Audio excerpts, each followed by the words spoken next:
이제 다니엘 11장 32절을 봅시다. 그가 또 언약을 배반하고 악행하는 자를 속임수로 타락시킬 것이나 오직 자기의 하나님을 아는 백성은 강하여 용맹을 떨치리라. 이 본문은 종말론과 깊은 관련이 있으며 여기서 일어나는 일들에 대해 많은 논쟁이 있습니다. 그것은 학자들에게 맡기겠습니다. 저는 여기서 단 한 가지만 짚고 넘어가고 싶습니다. 여기서 우리는 극도로 악한 시대에 하나님의 백성을 대적하여 일어나는 비범하게 악한 한 인물을 봅니다. 우리가 이 본문을 어떻게 해석하든 오늘날 우리에게 적용되는 점을 볼 수 있습니다. 속임수로 언약을 배반하고 악행하는 자를 타락시킬 것이나 오직 자기의 하나님을 아는 백성은 강하여 용맹을 떨치리라. 이것은 언제나 사실입니다. 선지자는 내 백성이 지식이 없으므로 망하는도다 라고 탄식했습니다. 지난 몇 년 동안 저는 이 나라와 전 세계에서 제 눈으로 결코 보지 못할 것이라고 생각했던 일들을 보았습니다. 엄청난 악과 엄청난 어둠이 존재합니다. 높이와 너비가 수천 마일이 달하는 칠흑 같은 어둠의 쓰나미가 점점 더 빠른 속도로 다가오고 있다고 상상해 보십시오. 기괴한 부도덕, 복음에 대한 반대, 우리 주님을 향한 증오가 가득합니다. 그래서 우리는 이 본문에 공감할 수 있습니다. 하지만 여기서 여러분이 보길 원하는 것이 있습니다. 하나님은 이런 시기에 우리에게 원을 그리며 모여 두려움에 떨며 어떤 큰 사건을 기다리라고 부르시지 않으십니다. 그분은 우리에게 앞으로 나아가라고 하십니다. 본문은 하나님을 아는 자들이 살아남으리라고 말하지 않습니다.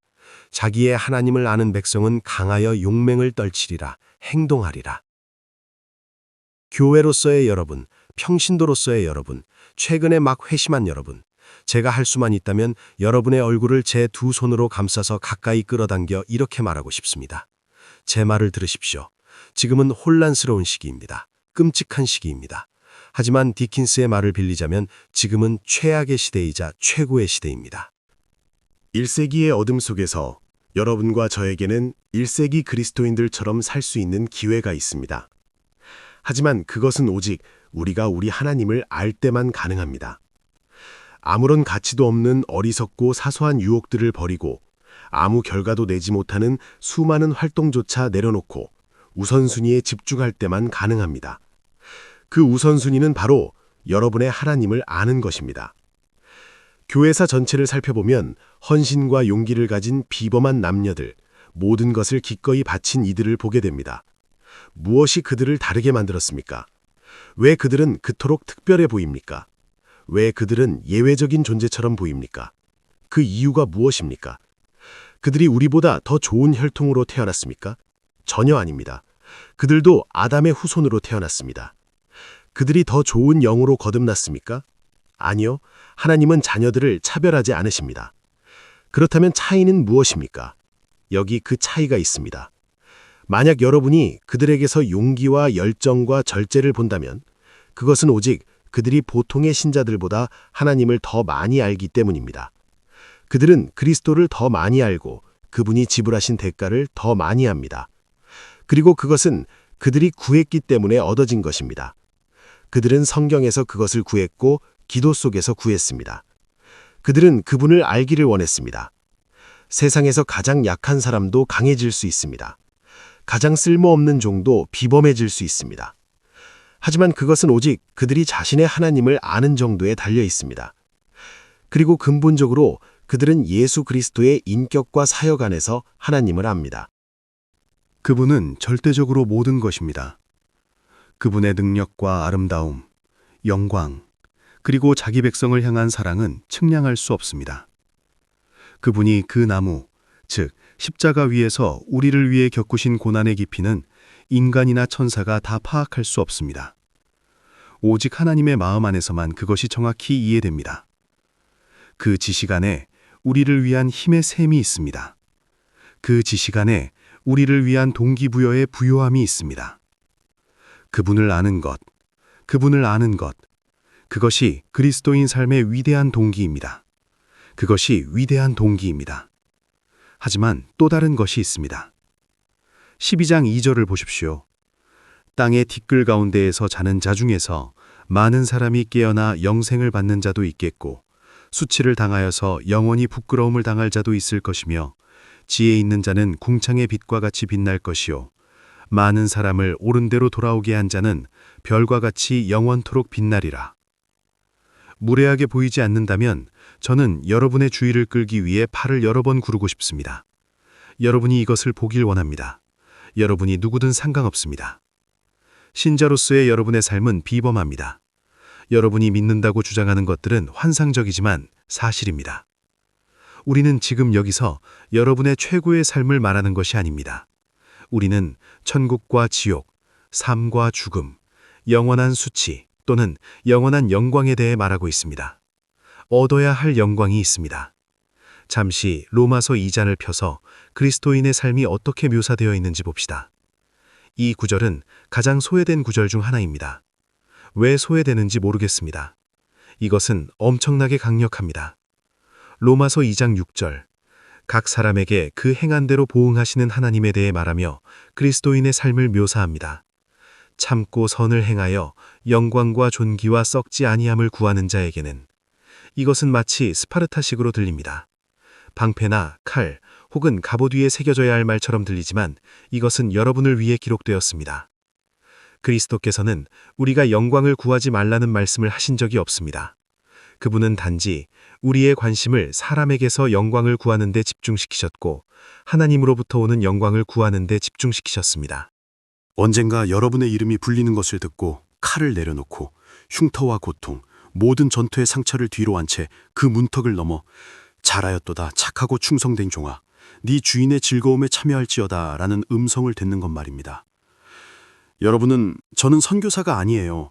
저는 이것도 저것도 아니에요 라고 말할지 모릅니다. 누가 그것이 중요하다고 했습니까? 누가 여러분에게 그렇게 말했습니까? 윌리엄 캐리의 말을 빌리자면 이분들과 많은 선교사들은 그리스도를 위해 우물 속으로 내려갔습니다. 여러분은 내려가는 이들을 위해 줄을 잡으라는 부름을 받았습니다. 선교사로서 우물에 내려가든 내려가는 이들을 위해 줄을 잡든 여러분의 손에는 흉터가 있을 것입니다. 교회여, 여러분의 흉터를 보여주십시오. 그분을 따르고 섬기는 데 치른 대가로 인한 자랑스러워할 흉터가 있어야 합니다. 그래서 이 지구의 모든 곳에 우리 주 구주 예수 그리스도의 깃발이 날리게 해야 합니다. 페루에는 이런 말이 있습니다. 네가 살아있는 유일한 이유는 공기가 공짜이기 때문이다. 이 말의 핵심은 너무나 많은 사람이 목적 없이 산다는 것입니다. 여러분 자신을 보십시오. 영광과 존귀와 불멸, 결코 잃어버릴 수 없는 것을 위해 썩지 않을 왕과 썩지 않을 나라를 위해 여러분의 온 삶을 투자할 수 있는 특권 말입니다. 세상의 왕들, 전사들, 귀족들, 철학자들도 여러분이 가진 특권, 즉 결코 끝나지 않을 나라를 위해 수고하는 특권을 누리지 못했습니다. 그 나라는 빼앗길 수도 없고 다음 정권이 들어선다고 해서 무너지지 않습니다. 이 나라에는 정권 교체가 없기 때문입니다. 제가 여러분에게 간곡히 부탁합니다. 무엇을 부탁합니까? 로마서 12장 1절로 갑시다. 그러므로 형제들아, 내가 하나님의 모든 자비하심으로 너희를 구원하노니 너희 몸을 하나님이 기뻐하시는 거룩한 산 제물로 드리라. 이는 너희가 드릴 영적 예배니라. 너희는 이 세대를 본받지 말고 오직 마음을 새롭게 함으로 변화를 받아 하나님의 선하시고 기뻐하시고 온전하신 뜻이 무엇인지 분별하도록 하라. 그가 말합니다. 그러므로 형제들아, 내가 너희를 권하노니 촉구하노니. 제가 많은 설교자들에게서 반복적으로 발견하는 결핍이 하나 있습니다. 제가 교회에 올 때 저는 신약 성경 강의를 듣고 싶은 것이 아닙니다. 저는 설교를 듣고 싶습니다. 저는 얼굴에 삶과 죽음이 그려진 사람을 보고 싶습니다. 영혼의 중대한 문제들이 제 앞에 놓이기를 원합니다. 저는 촉구받고 싶고 간청받고 싶고 호소받고 싶습니다. 왜냐하면 그 주제가 그럴 가치가 있기 때문입니다. 사도 바울이 그랬습니다. 그는 단순히 진리를 사람들 앞에 던져놓고 주석을 잘 달았다고 자축하며 강단을 내려가지 않았습니다. 아니요, 하나님이 영광을 받으시고 남녀 성도들이 변화되지 않는다면 설교자에게는 만족이 없어야 합니다. 바울은 말합니다. 내가 너희를 권하노니 간청하노니 형제들아, 내가 너희에게 비노니. 여기 몸 안에 있었든 몸 밖에 있었든 영광을 본 사람, 낙원을 본 사람이 있습니다. 그는 무엇이 걸려 있는지 압니다. 그리스도의 환상을 본 그는 그분의 가치를 압니다. 그리고 눈이 흐려지고 귀가 둔해지고 마음이 수동적인 우리에게 돌아와 말합니다. 그만하십시오. 이 세상의 모든 것들을 바라보는 것을 멈추십시오. 너무 많은 일로 괴로워하는 것을 멈추십시오. 제가 여러분에게 무언가를 하라고 촉구합니다. 그 무언가가 무엇입니까? 그는 너희 몸을 거룩한 산 제물로 드리라고 말합니다.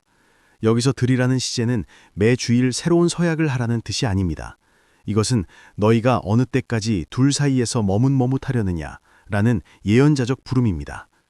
만약 그리스도가 주님이라면, 그리스도가 진정 주님이라면 단 한 번 여러분 자신을 위해 단번에, 특히 남성 여러분, 일어서십시오. 저는 여러분에게 몸을 드리라고 촉구합니다. 왜 그는 여기서 몸이라고 말했을까요? 저는 이것이 하나님의 지혜라고 생각합니다. 모든 사람이 자신의 마음에 대해 이야기하는 것을 듣는 것은 시간이 지나면 참 피곤한 일이 됩니다. 여러분은 무언가를 이해해야 합니다. 여러분은 하루 종일 마음의 내면 작용에 대해 말할 수 있지만 그것이 여러분의 몸을 통해, 즉 여러분이 하는 행동을 통해 겉으로 나타나지 않는다면 그것은 무의미합니다. 아무런 의미가 없습니다. 교회여, 여러분은 무엇을 합니까? 제 말을 들으십시오. 우리는 한 시대의 끝에 서 있는 것이 아닙니다. 계속해서 나아가야 할 때입니다. 바로 여기에 너무나 많은 일이 있습니다. 복음을 열방에 전하고 이 나라에 전하기 위해 할 수 있는 일이 너무나 많습니다. 성경 번역이 있어서도 할 일이 너무 많습니다. 할 수 있는 일이 너무 많다는 것이 바로 고통입니다. 여러분은 네, 그것을 할 위대한 형제 자매들이 있습니다 라고 말할 것입니다. 하지만 그 위대한 형제 자매들은 제가 지금 보고 있는 여러분 모두와 제 목소리를 듣는 모든 이들 없이는 그 일을 할 수 없습니다. 모든 이에게는 각자의 자리와 사역과 과업이 있습니다. 우물 밑으로 내려가는 이들을 위해 줄을 잡든 그리스도를 섬기는 일 말입니다. 그는 말합니다. 너희 몸을 산 제물로 드리라. 제가 갓 회심했을 때 제 친한 친구 중 한 명이 영국 부흥사 레너드 레이븐힐과 대화하다가 폴 형제가 몇 가지 문제로 정말 힘들어하고 있다고 말했습니다. 저는 믿은 지 1, 2년밖에 안 된 초신자였습니다. 레너드 레이븐힐은 저에게 소책자 하나를 보내주었는데 그 제목은 다른 이들은 할 수 있지만 당신은 안 됩니다 였습니다. 그 소책자의 내용은 기본적으로 이랬습니다. 그렇습니다. 다른 이들은 세상과 어울려 놀 수 있습니다. 다른 이들은 세상과 손잡고 걸을 수 있습니다. 다른 이들은 사소한 인생을 살며 사소한 게임을 할 수 있습니다. 하지만 당신이 하나님의 도구가 되길 원한다면 당신은 그렇게 할 수 없습니다. 그리스도인의 삶은 당신이 무엇을 하느냐로 시작되지 않습니다. 그것은 당신이 무엇을 하지 않느냐에서 시작됩니다. 왜냐하면 당신이 어떤 것들로부터 돌아서지 않는다면 다른 쪽에서 무엇을 하든 상관없기 때문입니다. 하루에 5번 샤워를 한다 해도 7번 다시 오물통에 빠진다면 아무 소용이 없습니다. 우리는 하나님께 부름받은 백성입니다. 여러분은 우리가 이 세상에서 그 도덕적 오물과 부패에서 불려나왔다고 고백합니까?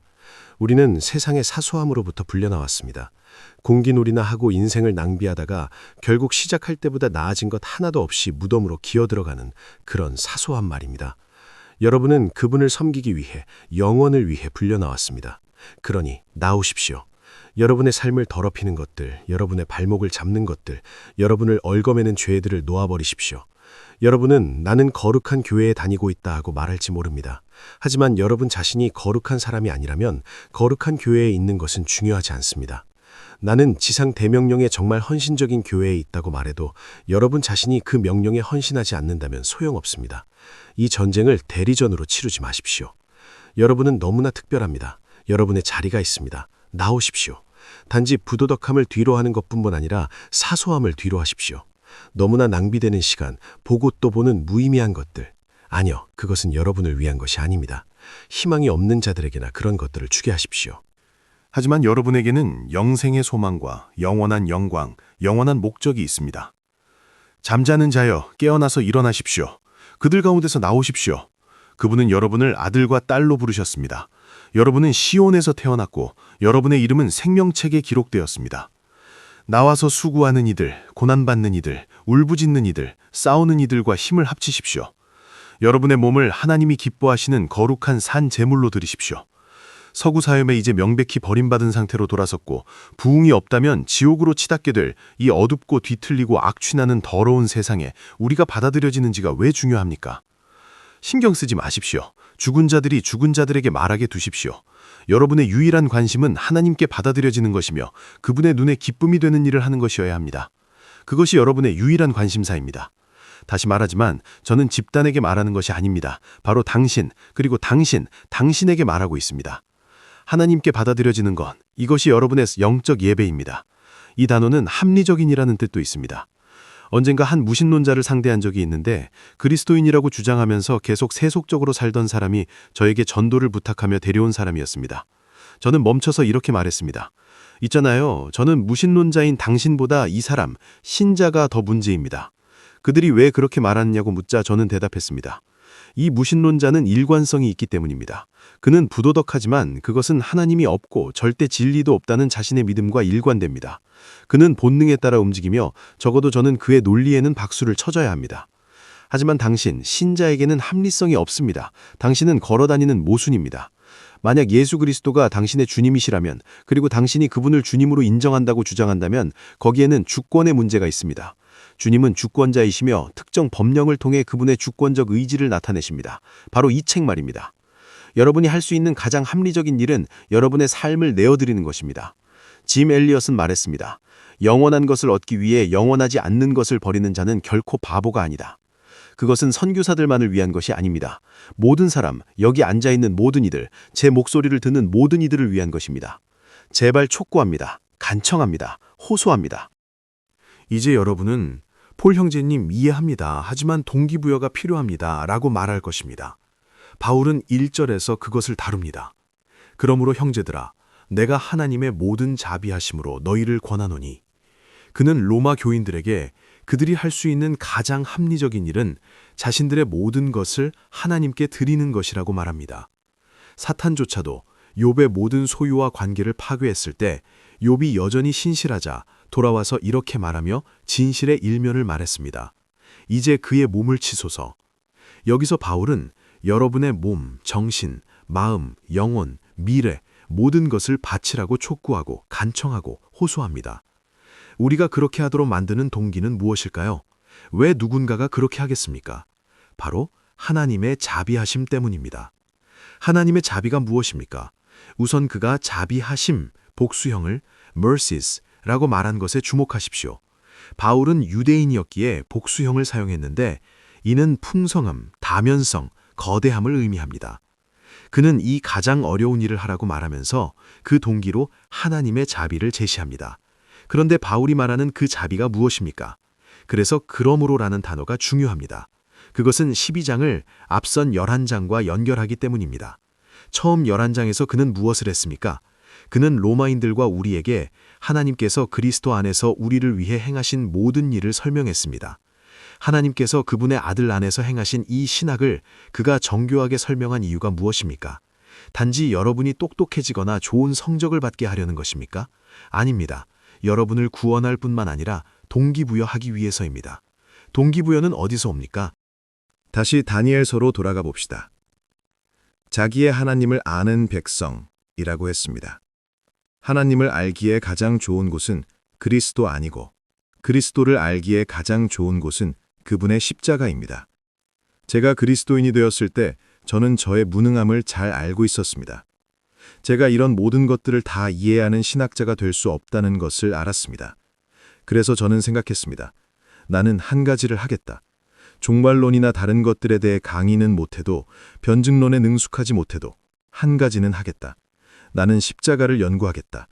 예수 그리스도가 나를 위해 죽으셨다는 것이 무엇을 의미하는지 아는 것에 내 인생을 바치겠다. 그 지식은 가장 약한 자를 강하게 하기에 충분합니다. 가장 순종적인 사람을 저항자로 만들고 걸을 수 없을 때 뛰게 하며 지쳤을 때 다시 들고 일어나 계속 나아가게 하기에 충분합니다. 그 십자가 안에는 여러분을 1000번의 영원한 사역으로 몰아넣을 충분한 동기가 있습니다. 사람들은 늘 말합니다. 예수님이 나를 위해 죽으셨어. 예수님이 나를 위해 죽으셨어. 청교도들은 어떤 말들은 떨리는 입술 없이는 말해서는 안 된다고 했습니다. 그분이 나를 위해 죽으셨습니다. 이런 나를 위해, 과거의 나, 그리고 나의 최선의 순간조차 지옥에 가기에 합당한 지금의 나를 위해 말입니다. 그분이 죽으셨습니다. 거기에 동기가 있습니다. 그분이 그곳에서 겪으신 고난에 대해 더 많이 알수록 그것은 여러분을 부수고 다시 만들 것입니다. 그것은 여러분을 움직이게 할 것입니다. 이제 마무리하겠습니다. 고린도후서 5장을 보십시오. 9절을 보십시오. 그런즉 우리는 몸으로 있든지 떠나 있든지 주를 기쁘시게 하는 자가 되기를 힘쓰노라. 그분을 기쁘시게 하는 것. 기독교에는 윤리가 있지만 그것은 윤리에 관한 것이 아닙니다. 기독교에는 도덕이 있지만 그것은 도덕이나 원칙에 관한 것이 아닙니다. 그것은 한 인격, 바로 그분에 관한 것입니다. 만약 여러분과 제가 지금 이 순간 그분의 영광의 아주 작은 조각이라도 본다면 우리는 수만 조각으로 부서질 것입니다. 그 아름다움은 우리를 죽게 할 것입니다. 자신을 희생하신 바로 그분에 관한 것입니다. 그것이 여러분을 움직이게 해야 합니다. 만약 다른 것이 여러분을 움직인다면 그것은 우상숭배입니다. 그분입니다. 그분입니다. 그분입니다. 그것이 바울의 마음을 사로잡았고 그의 소유가 되었으며 그의 삶을 파괴했고 다시 그 삶을 가치 있게 만들었습니다. 이제 보십시오.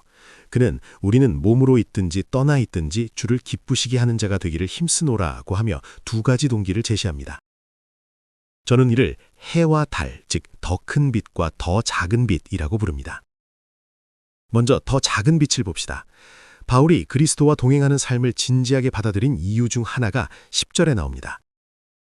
이는 우리가 다 반드시 그리스도의 심판대 앞에 나타나게 되어 각각 선악간에 그 몸으로 행한 것을 따라 받으려 함이다. 여러분은 그리스도 앞에 서게 될 것입니다.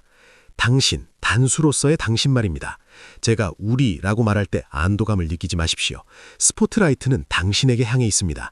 사랑하는 형제여, 자매여, 당신입니다. 당신은 결산하게 될 것입니다. 제가 그것을 한마디로 요약한다면 그것은 특권에 대한 결산입니다. 옛 왕들과 귀족들은 여러분이 보는 것을 보기를 갈망했고 여러분이 소유한 것을 소유하기를 갈망했습니다. 여러분에게 임한 이때의 충만한 말입니다. 아브라함의 소망이 여러분에게 떨어졌습니다. 세상의 수십억 인구 중에서 당신이 어둠에서 빛으로 불려나왔고 흑암의 나라에서 사랑의 아들의 나라로 옮겨졌으며 하늘의 시온에 이름이 기록되었습니다. 공부하고 있는 젊은이들이여, 이것을 아십시오. 제 아들들이 자랄 때 늘 말했습니다. 우리가 강하다면 그것은 약한 자들을 돕기 위해서다. 우리가 부유하다면 미국인인 우리는 부유합니다. 그것은 그런 혜택이 없는 자들을 돕기 위해서다. 우리가 좋은 머리를 가졌다면 공부할 특권을 결코 누리지 못한 이들을 위해 그 머리를 사용하는 것입니다. 특권은 우리를 움직입니다. 우리가 그 특권에 대해 회개할 것임을 알기에 우리는 가능한 최고의 남성, 최고의 여성이 되려 노력합니다. 우리에게 주어진 모든 은사를 취하여 경건을 위해 자신을 연단하고 지성을 높이고 영적 분별력을 높여서 주님의 발 앞에 내려놓아 그분이 사용하시고 우리를 다 쓰시게 하는 것입니다. 우리는 옥합을 깬 여인을 훨씬 넘어 우리 자신의 삶을 깨뜨려 그분 위에 붓습니다. 그분은 그럴 가치가 있으십니다. 그분은 합당하십니다. 우리의 유일한 후회는 부어드릴 인생이 1000개가 아니라는 점이어야 합니다. 이것이 바울의 동기이지만 이것은 더 작은 빛입니다. 이제 더 큰 빛으로 갑시다. 13절. 우리가 만일 미쳤어도 하나님을 위한 것이요 정신이 온전하여도 너희를 위한 것이니 그리스도의 사랑이 우리를 강권하시는도다. 저는 많은 사람이 여기서의 속격 해석을 틀린다고 생각합니다. 바울의 그리스도를 향한 큰 사랑이 그를 통제했다는 것이 아닙니다. 아닙니다. 바울을 향한 그리스도의 큰 사랑이 그를 통제한 것입니다. 거울을 볼 때 그리스도를 향한 저의 사랑은 너무나 기복이 심합니다. 어느 날은 뜨겁고 다음 날은 차갑고 그 사이 어딘가에서 변덕을 부립니다. 저는 저의 사랑의 힘에서 아무런 동기를 찾지 못합니다. 자랑할 것이 없습니다. 하지만 저를 향한 그리스도의 사랑은 영원히 일정합니다. 그것은 결코 변하지 않습니다. 흠도 없고 흔들림도 없으며 그분이라는 반석처럼 견고합니다. 신자 여러분, 당신에게 무엇보다 필요한 것이 무엇인지 아십니까? 이것은 설교자의 고통이기도 합니다. 왜냐하면 어떤 묘사로도 부족해서 설교자는 강단을 내려가 다시는 설교하고 싶지 않아지기 때문입니다. 스펄전은 내게 천사의 혀와 정사의 마음이 있다 해도 이 주제를 다 말할 수 없을 것이라고 탄식했습니다. 그것은 바로 여러분을 향한 그리스도의 사랑과 그리스도 안에 있는 하나님의 사랑입니다. 그것이 여러분이 이해해야 할 것입니다. 제가 시내산의 천둥소리처럼 이곳에 와서 율법으로 여러분 모두를 정죄할 수도 있습니다. 하지만 그것은 단지 짐승처럼 여러분을 채찍질할 뿐입니다. 아니요, 여러분은 사랑의 줄에 이끌려야 합니다. 그분이 여러분을 얼마나 사랑하시는지 보아야 합니다. 그분이 여러분을 얼마나 사랑하시는지에 대한 이해가 자랄수록 동기는 더 커집니다. 두 여인이 있다고 상상해 보십시오. 둘 다 남편을 신실하게 섬깁니다. 한 명은 두려움과 떨림, 슬픔과 불안으로 그 일을 합니다. 다른 한 명은 능력과 기쁨과 평안으로 합니다. 이 두 여인의 차이는 무엇입니까? 첫 번째 여인은 남편이 자신을 사랑하게 만들기 위해 섬깁니다. 두 번째 여인은 남편이 자신을 사랑하기 때문에 섬깁니다. 그분은 여러분을 사랑하십니다. 성경과 성령의 조명 없이는 여러분을 하나님의 사랑을 조금이라도 더 이해하게 할 방법이 없습니다. 하나님께서 그분이 여러분을 얼마나 사랑하시는지 보여주시기를 원합니다. 십자가를 보십시오. 십자가를 보십시오. 그것을 연구하고 연구하십시오. 오늘날 남자가 부족하다, 남성성이 없다, 테스토스테론이 부족하다는 말을 많이 듣습니다. 사람들은 문신을 하거나 해서 교회 안에서 그것을 고치려 합니다. 하지만 진정으로 강해진 남자를 보고 싶습니까? 그렇다면 그가 자신을 향한 하나님의 사랑을 점점 더 깨달아 은혜로 강해지게 하십시오. 변하지 않는 사랑. 우리 구주께서 우리 죄를 짊어지고 매달리셨던 그 십자가를 가져온 사랑 말입니다. 전능하신 하나님의 진노의 물결이 그분 위에 쏟아져 정의가 만족되고 진노가 가라앉을 때까지, 그리하여 복음 안에서 하나님의 사랑이 쏟아져 나올 수 있게 한 그 십자가 말입니다. 바울은 그리스도의 사랑이 우리를 강권하신다, 통제하신다고 말합니다. 우리가 생각컨대 한 사람이 모든 사람을 대신하여 죽었은즉 모든 사람이 죽은 것이라고 말합니다. 그분이 죽으셨습니다. 이제 여러분은 어디로 갈 수 있겠습니까? 이제 여러분은 행복한 포로입니다. 저는 저의 이전 삶, 그 수많은 죄악을 혐오합니다. 하지만 그것들은 용도가 있습니다. 그분이 그것을 위해 죽으셨기 때문입니다. 바울도 우리와 성정이 같은 사람이었습니다. 확신컨대 그도 두루마리를 던져버리고 신약의 요나가 되어 도망치고 싶을 때가 있었을 것입니다. 너무나 힘들었을 테니까요. 하지만 그가 문 근처에 갈 때마다 그를 멈춰 세운 것은 윤리나 원칙이 아니었습니다. 그것은 예수 그리스도가 나를 위해 죽으셨다는 사실이었습니다. 어떻게 그럴 수 있습니까? 그리스도의 사랑이 우리를 강권합니다. 한 사람이 모든 사람을 대신하여 죽었은즉 모든 사람이 죽은 것이라. 그가 모든 사람을 대신하여 죽으심은 살아있는 자들로 하여금 다시는 그들 자신을 위하여 살지 않고, 자신을 위해 사는 것이 얼마나 어리석고 인생을 값싸게 낭비하는 일입니까? 무한히 가치 있는 분, 즉 그들을 위해 죽었다가 다시 살아나신 분을 위해 인생을 쏟아부을 수 있는데 말입니다. 그들을 대신하여 on their behalf. 이 말에 능력이 있지 않습니까? 느껴지십니까? 보이십니까? 그 자리에 여러분을 대입하십시오. 나를 대신하여. 우리가 아직 죄인 되었을 때, 우리가 무력할 때 그분이 죽으셨습니다. 그러므로 우리가 이제부터는 어떤 사람도 육신을 따라 알지 아니하노라. 그런즉 누구든지 그리스도 안에 있으면 새로운 피조물이라. 이전 것은 지나갔으니 보라 새 것이 되었도다. 사람들은 이 구절을 매우 제한적으로 해석하곤 합니다. 서구에서 우리는 구원을 늘 개인적인 것으로 생각하며 그것도 매우 중요합니다. 하나님은 개인을 구원하십니다. 하지만 이 본문은 그 이상을 말합니다. 그리스도 안에 새 창조, New Creation. 그리스도를 통해 여러분은 첫 열매이며 새 창조의 시작입니다. 우리는 그리스도의 재림과 새 하늘과 새 땅을 말합니다. 그것은 그날 여러분에게서 시작되었습니다. 여러분은 돌 같은 마음이 제거되고 의를 사랑하는 부드러운 마음이 심겨진 새로운 존재가 되었을 뿐만 아니라 새로운 존재의 영역으로 들어갔습니다. 그리스도 안에서의 새 창조의 시작입니다. 그 안에서 우리는 영광에서 영광으로 나아갈 모든 기회를 가졌습니다. 그 안에서 우리는 우리의 생명을 내어놓고 그분을 섬길 모든 기회를 가졌습니다. 교회여, 그분을 섬기십시오. 그분이 여러분을 부르신 위치에서 그분이 주신 은사로 그분을 섬기십시오.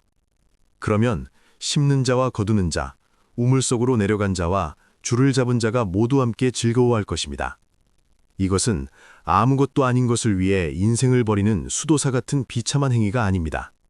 이것은 모든 것을 위해 인생을 드리는 것입니다. 저는 다가올 축복과 나팔 소리, 성도들의 모임을 갈망합니다. 제발 촉구합니다. 여러분의 위치에서 하나님의 섭리 안에서 은사대로 여러분의 삶을 향한 그분의 섭리를 따라 여러분 자신을 산제물로 드리십시오. 그분을 위해, 여러분 자신을 위해, 그리고 모든 사람을 위해 그렇게 하십시오. 기도합시다. 아버지, 당신의 말씀에 감사드립니다. 성령님, 이 말씀이 영원한 유익이 되게 하옵소서. 오늘 밤 구원받지 못한 이들을 구원하시고 낙심하여 쟁기에서 손을 뗀 이들에게 다시 시작할 힘을 주옵소서. 드릴 것이 없다는 거짓된 생각을 버리고 달란트를 땅에 묻지 않게 하옵소서. 이 교회가 더 위대한 일을 향해 나아가도록 생명력을 불어넣어 주옵소서. 예수님의 이름으로 기도합니다. 아멘.